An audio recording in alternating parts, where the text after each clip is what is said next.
सानो र सुन्दर देश नेपाल, जहाँ प्राकृतिक, भौगोलिक, सामाजिक र सांस्कृतिक विविधताले भरिपूर्ण छ। हिमाल पारीको जिल्ला भनेर चिनिने मुस्ताङ नेपालकै सुन्दर नगरी पोखराबाट करिब 175 किलोमिटरको दूरीमा पर्दछ।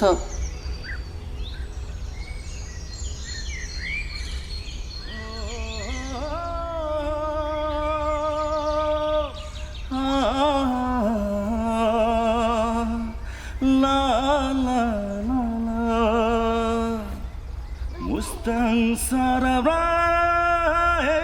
कान्छी जिपैमा मुस्ताङ सररा खाउला स्याउरो खैको टिपेर लौला माया हे कान्छी डुम्बा तालैमा मुस्ताङ सररा कान्छी जिपैमा मुस्ताङ सररा। यस जिल्लाको पहिचान, धर्म, संस्कृति र जीवनशैली अरू जिल्लाहरूभन्दा धेरै फरक छ।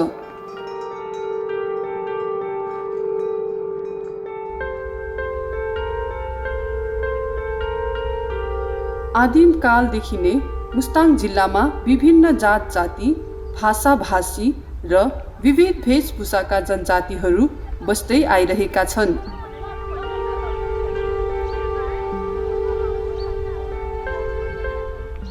मुस्ताङ जिल्लालाई माथिल्लो मुस्ताङ र तल्लो मुस्ताङ गरी दुई भागमा विभाजन गरिएको छ।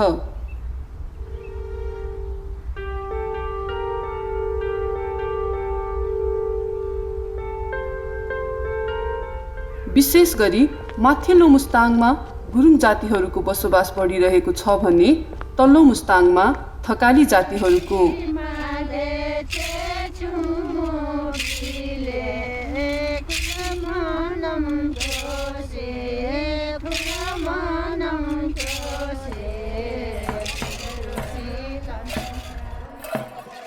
तल्लो मुस्ताङमा अर्थात् थाकखोला क्षेत्रमा बसोबास गर्ने जातिहरूलाई 3 समूहमा विभाजन गर्न सकिन्छ। 1 थाक 700, 2 मार्फाली र 3 ह्युल्कोसोम थकाली अर्थात् 3 गाउँले थकाली।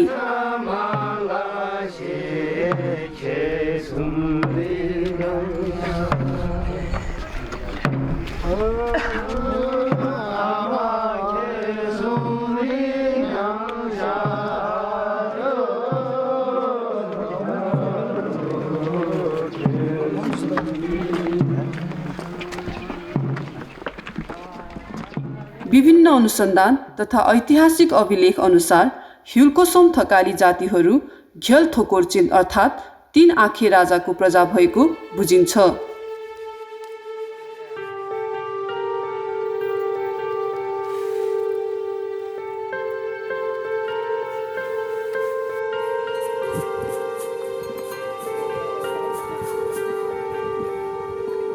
थाकखोलामा बस्ने थकाली भने जस्तै यो थाकखोला क्षेत्रमा शताब्दीयौंदेखि ह्युल्कोसोम थकाली अर्थात् 3 गाउँले थकाली समुदायहरू बस्दै आइरहेका छन्।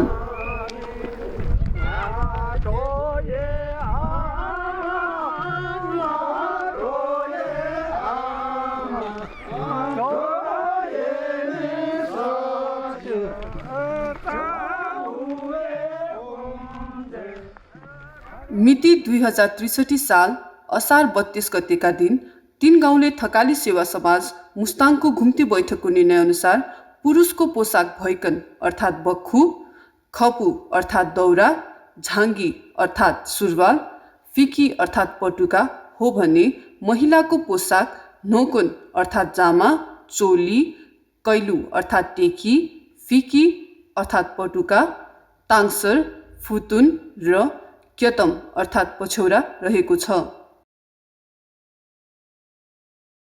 अब कतिले भन्लान् हैन दौरा सुरुवाल कोट ढाका टोपी पनि भन्लान्। अब त्यही अरू कसैले त्यो लगाइरहेको पनि छन्। तर एउटा के भन्छु भने मेरो आफ्नो विचारमा चाहिँ बख्खु नै हो हाम्रो। किन भन्दाखेरि हिजो समाजले पनि त्यो प्रुफ गरेर पठाइसकेको छ। अर्को कुरो बख्खु नलाइकन त्यहाँ बस्न सक्ने स्थिति पनि छैन। तपाईँ भन्नुहोस् अब त्यो मुस्ताङको टेम्परेचर भनेको अब -डिग्रीमा जान्छ जाडो सिजनमा। यता तल्लो भेगमा आएर बस्ने चलन त्यही जाडोले गर्दाखेरि भएको भने त्यो जाडोमा ढाका टोपी र कोट दौरा सुरुवाल लाएर बस्न सक्ने स्थिति छैन। किनभने हामीले त्यो ठाउँको पोसाक के हो भन्नलाई त्यहाँको इन्भाइरोमेन्टसँग नि धेरै हामी जोडिएको हुन्छ। र त्यहाँको हावापानीसँग बस्नै नसक्ने पोसाक अहिले हाम्रो हो भन्नु त भएन। अब हो भने कि त भने हामी यस्तो ठाउँबाट आएका हौँ, फलाना ठाउँमा हामी यो लाउँथ्यौँ, त्यहाँबाट हामी विस्थापित भएर आएका हौँ, त्यो ठाउँको हाम्रो ड्रेस यो भन्नुपर्छ। त्यो भनौँ भने हामी तिनगाउले थकालीहरू प्राय तिब्बतबाटै विस्थापित भएको भन्ने सम्पूर्ण हाम्रो थकालीहरूको इतिहास छ हाम्रो तिनगाउले भित्रमा। भने तिब्बतमा पनि जाडो हुन्छ, त्यहाँ पनि त्यो दौरा सुरुवाल सम्भव छैन भनेपछि त हाम्रो के अरे यो पोसाक भनेको दौरा सुरुवाल कोट ढाका टोपी चाहिँ होइन। हामीसँग दौरा सुरुवाल अनि यो हामीले जाने ऊ भन्छ लाखु टोपी भन्थ्यो नि पहिला त्यस्तो कानसम्म छोप्ने टोपी अनि बख्खु नै माथिबाट लाइन्छ। तर बख्खुको डिजाइन दौराको डिजाइन टिबेटियनले लगाएको शेर्पाले लगाएको भन्दा अलिक फरक छ। तर हाम्रोमा अहिले दौरा सुरुवाल बख्खु अनि त्यो लाखु टोपी जुत्ता पनि प्राय दोजाइ नभए र नपरे पोलो भन्ने छालाको जुन थियो पहिला त्यो लाउने चलन पनि थियो।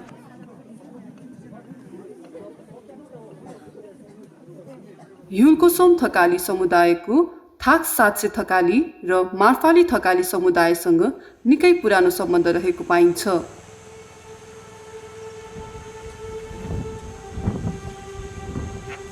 यो जातिको मूल पुर्खा भनिने हंस राजा जुम्लाको सिङ्जापतिबाट आई झोङ्कै अर्थात् थाकथिनीको राजा सोम्बेको सुपुत्री हिमा रानीसँग वैवाहिक सम्बन्धमा बाँधिएको थियो।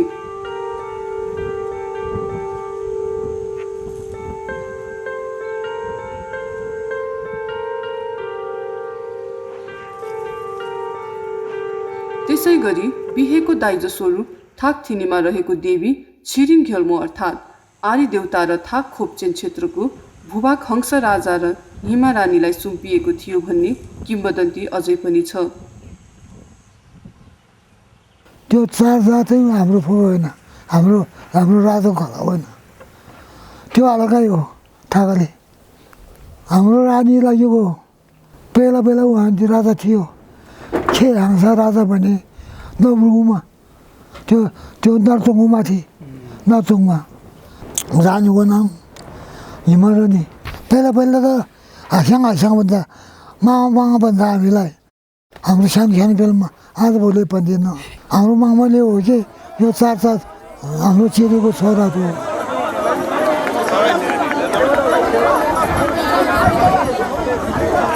हाल थाक साँचेको मुख्य चाड 12 वर्षीय लफेवामा भक्तजनहरूलाई छिरिङ घेल्मो देवीको दर्शन गराइन्छ भने छिरिङ घेल्मो देवीलाई जलरानीको प्रतीक मानिन्छ।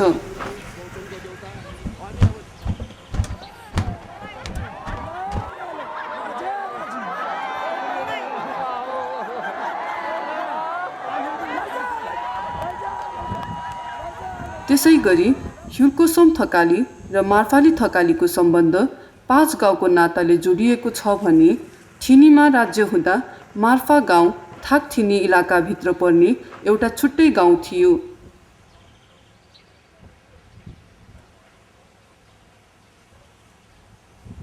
छैरो गाउँमाथि एउटा छत्रवन भन्ने एउटा जङ्गल छ। त्यो जङ्गल चाहिँ एउटा यो के अरे हाम्रो यो 5 गाउँको एउटा गोसारी जङ्गलको रूपमा चिनिन्छ र त्यसै जङ्गलको संवर्धन गर्ने सवालमा एउटा कोष बनाउने सवालमा त्यतिखेर चाहिँ 19 रुपियाँ कोष खडा गर्ने भन्ने कुरा भएर छ। र त्यो कोष पनि एउटा त्यो त्यतिखेर हाम्रो राज्यलाई तिर्नुपर्ने तिरो भनौँ कर भनौँ 19 रुपियाँ तिर्नुपर्ने छ वार्षिक। त्यो तिर्दाखेरि चाहिँ अब ठिनीले 5 रुपियाँ, मार्फाले 5 रुपियाँ, स्याङले 4 रुपियाँ र चिमाङले 3 रुपियाँ र छैरोले 2 रुपियाँ गरेर 19 रुपियाँ चाहिँ त्यसरी उठाएर तिरेको हुनाले मेरो विचारमा मलाई याद भएसम्म 58 सालमा होला ठिनीमा चाहिँ एउटा रजत जयन्ती महोत्सव सम्पन्न भएको थियो।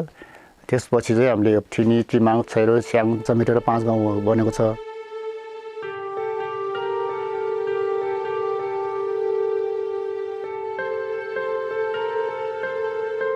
विभिन्न अवस्था र स्थिति अनुसार मार्फा गाउँको निवासीहरूलाई थाक थिनीबाट विभाजन गरिएको थियो भन्ने मौखिक इतिहास भए तापनि त्यस्तो कुनै प्रमाण नभएकोले सत्य के हो भन्ने कुरा खुल्न सकेको छैन।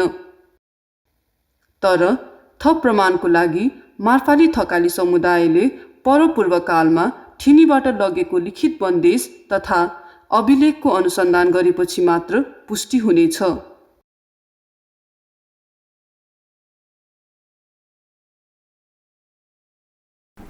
दुईटा के छ भन्दा यसमा खासै अब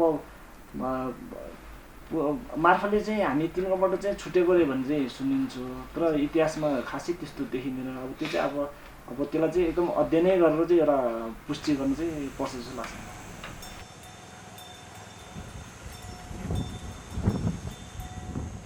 माइकल भिन्डिङको द थकाली पुस्तकमा उल्लेख गरे अनुसार थाक 700 थकालीहरूले विक्रम सम्वत 1960 र मार्फाली थकालीहरूले 2010 को दशकबाट आफ्नो पुर्ख्यौली थरलाई बाहिरी रूपले परिवर्तन गरी छुट्टै 4 चन समूह खडा गरेको थियो।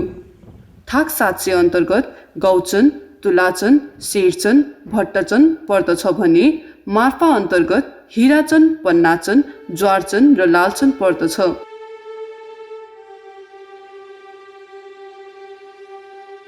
ह्युल्कोसोम थकाली तथा स्थानीय जनसमाजमा थाक 700 निवासीलाई तमाङ र मार्फा निवासीलाई पुनेल भनी सम्बोधन गर्ने प्रचलन अझै पनि रहेको छ। ह्युल्कोसोम थकाली समुदायहरूको इतिहास निहाल्ने हो भने पहिले ऐतिहासिक राजकिल्ला घरबझोङलाई बुझ्नु जरुरी छ।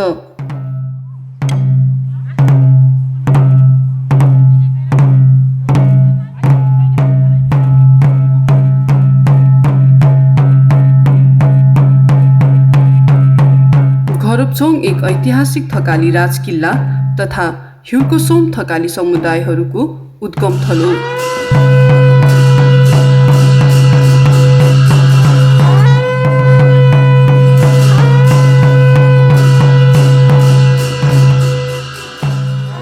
तिनीहरूले थकालीहरूको राजधानीको रूपमा अब करबझोङलाई लिन्छौँ।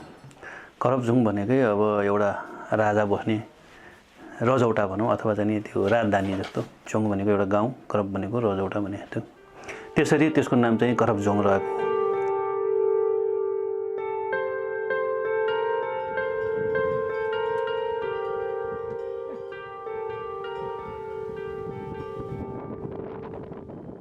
खास पहिला बस्ने त यो भुम्जी गाउँमा रहेछ। त्यहाँ हुँदाखेरि चाहिँ अब यो भुइँचालो धेरै आएछ। धेरै आउँदाखेरि चाहिँ राजाले स्याइटरहरूले बस्ने ठाउँमा अलिक राम्रो ठाउँ खोज भन्ने रहेछ कि भन्दाखेरि त्यो डाँडामा गएर रहेछ, त्यो करबझोङ भन्ने ठाउँमा।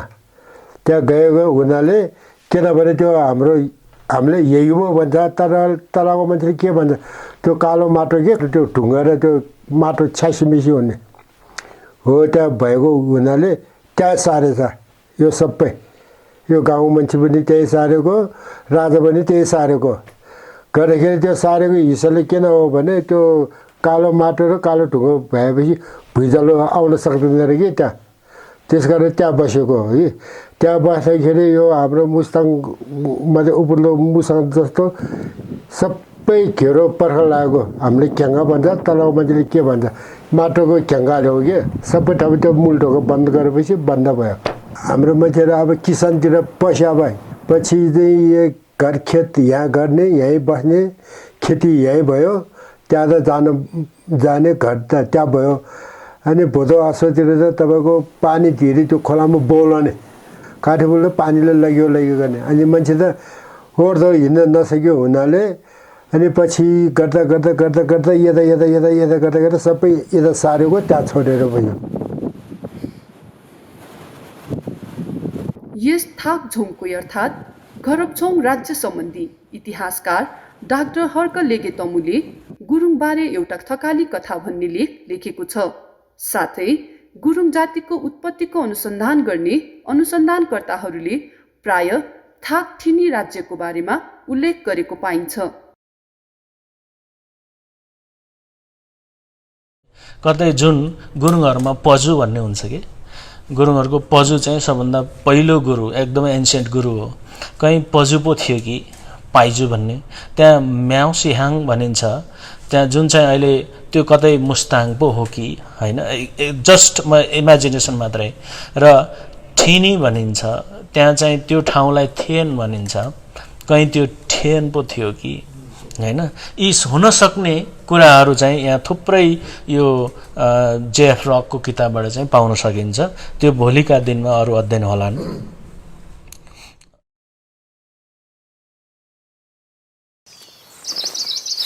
छ्याजलो तमुहरूको यो आदिम राजधानी कोलोसोन्थरको बारेमा यो श्रव्य दृश्य मार्फत यहाँहरूलाई हामी यसको संक्षिप्त परिचय दिन गइरहेका छौँ र यो कार्यक्रममा म ओम प्रकाश गुरुङको तर्फबाट यहाँलाई अभिवादन।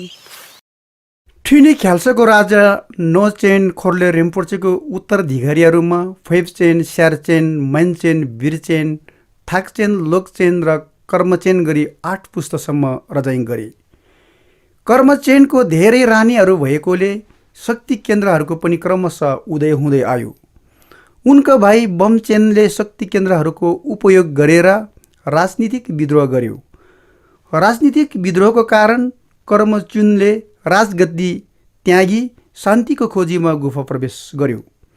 यस घटनाबाट प्रभावित भएर एउटा समूह कल हुँदै कोलोसोन्थर आए। उनीहरू तमु भनेर परिचित भए र एउटा समूह काली गण्डकीको तिरै तिर गए।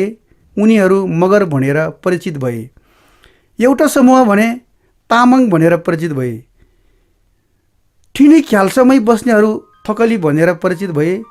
राजनीतिक विद्रोहको कारणले विशाल ठिनी राज्यको पतन भयो।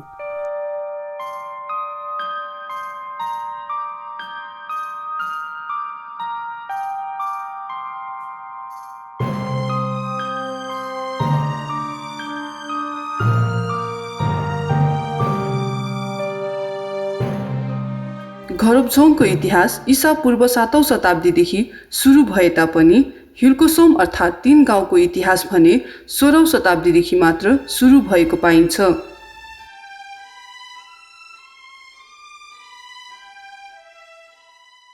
अर्थात् 16औं शताब्दीभन्दा पहिले हिल्कोसोम थकाली जातिहरू एकै समुदाय र एकै ठाउँमा बसोबास गर्दथे।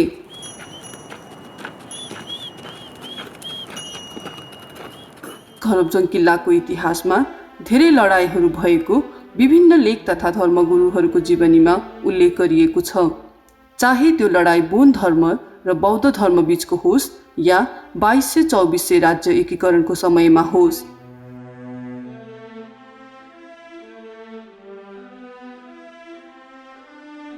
विशेष गरी घरबझोङ राज्य अन्तर्गत 5 गाउँ पर्दछ। थाकथिनी, थाकस्याङ, थाकचिमाङ, छैरो र मार्फा।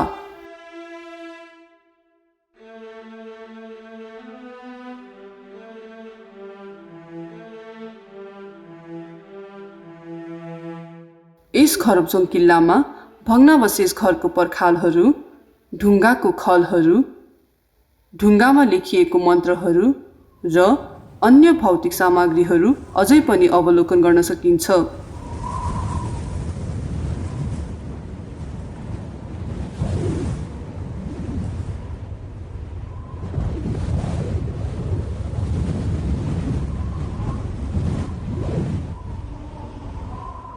राज्यको सुरक्षामा र विभिन्न युद्धमा प्रयोग भएका हात हतियारहरू थाकथिनी गाउँको हिलधिम अर्थात् कोटघरको सङ्ग्रहालयमा अवलोकन गर्न सकिन्छ।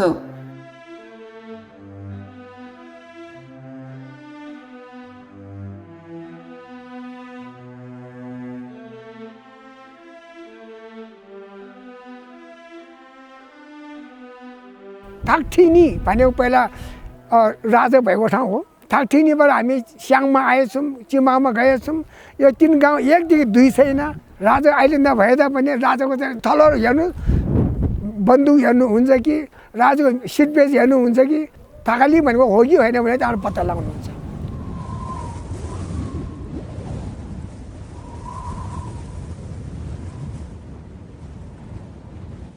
विभिन्न राजनैतिक नीति तथा प्राकृतिक प्रकोपबाट बस्न घरबझोङ किल्लाबाट हाल अवस्थित थाकथिनीमा बसाइसराई गरी सोही अनुरूपको दरबार, गुम्बा र अन्य भवनहरू निर्माण गरेको पाइन्छ।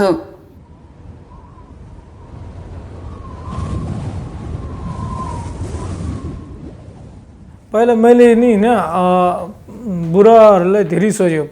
दुईजना गयो घुमा घरौचोमा गएर कहाँ कस्तो छ भने यहाँ चाहिँ नि यो भुम्बो गुम्बा थियो, यहाँ चाहिँ नि आयलामु गुम्बा थियो, राजाको चाहिँ यो थियो, उसको घर चाहिँ त्यस्तो सबै कहानी कथाहरू बनाएको थियो कि भन्थ्यो।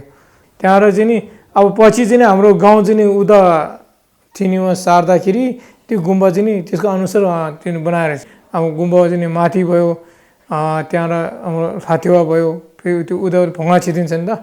तिनीहरू चाहिँ नि जस्तो यता छ उ त्यस्तो गरेर लगेको जस्तो देखिसक्यो। समयको परिवर्तनसँगै राज्यको सुरक्षालाई मध्यनजर गर्दै एक गाउँ एक समूहबाट 3 गाउँ, 1 थाकथिनी, 2 थाकस्याङ र 3 थाकचिमाङको उदय भएको थियो।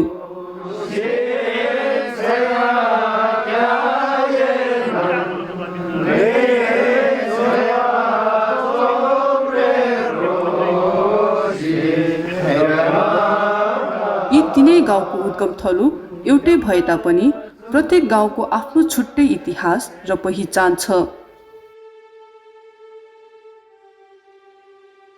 3 गाउँ भनेपछि त 3टा गाउँ भयो अरे के रे। अब एउटा ठिनी, एउटा स्याङ, एउटा चिबाङ। अब हाम्रो सम्बन्ध चाहिँ पूर्वकालदेखि हाम्रो भाषा मिल्ने होइन, हाम्रो बिहा बर्तन चल्ने, हाम्रो चाडपर्वहरू एउटै हुने। अनि चाडपर्वहरूमा जस्तै हाम्रो फागुन भदौ अरू विभिन्न बेलामा गाइने गीतहरू मिल्छ, हाम्रो लोक संस्कृतिहरू धेरै मिल्छन्। त्यही भएर 3 गाउँको सम्बन्ध त्यही छ। त्यही भएर त हाम्रो 3 गाउँ स्थापना गर्ने, हाम्रो बिहा बर्तनको लागि विभिन्न नियमहरू बनाउने, अब मर्दाखेरिको काजक्रियाको लागि नियमहरू बनाउने, बेला बेलामा संशोधन गरिराख्ने, समयअनुसार गर्ने। त्यही भएर त हाम्रो 3 गाउँ एकदम सम्बन्ध छ नि। जस्तो भन्ने नै ठिनीलाई चाहिँ खरबजोङ भन्छ, स्याङलाई चाहिँ स्याङ हिसुङब्रा भन्छ, अनि चिमाङलाई चाहिँ चिमाङ खोपन्टो भनेर चाहिँ हाम्रो साहित्यिक नामहरू पनि छ कि हाम्रो 3टै गाउँमा।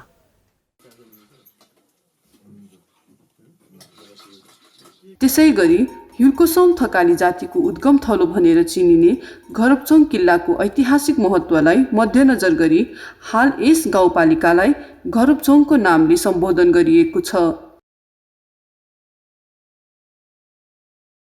पहिला थकालीहरूको पहिलो बस्तीको रूपमा विकास भएर आएको र थकालीहरू पहिला त्यहाँ बसोबास गरेर त्यहीँबाट नै अरू गाउँमा जस्तै अहिले स्याङ, चिमाङ, अन्य गाउँहरूमा विस्थापित भएर बसिएको भन्ने आउँछ र धेरै उत्खनन पनि भए।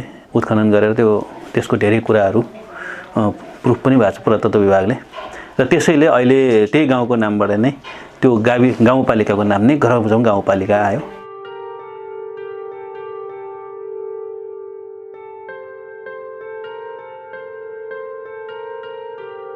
सन् 1900 को दशकतिर घरबचोङ किल्लामा जर्मन वैज्ञानिकहरूले गरेको उत्खननबाट सो घरबचोङ किल्ला 16औं शताब्दी भन्दा पुरानो रहेको पुष्टि गरेको थियो।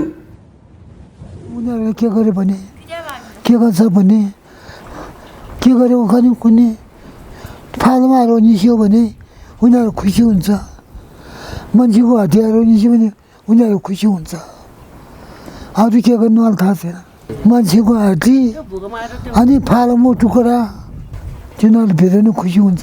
उनीहरू पैसा दियो, ज्याला दियो, यहाँ मान्छेले खाने हो। उनीहरूले ढुल्नु हाल्छ के अरे एकचोटि लिन्छ के अरे त्यहाँ उसले के भित्र के छ त्यो भन्ने चिज छ भने थाहा हुन्छ उनीहरूलाई।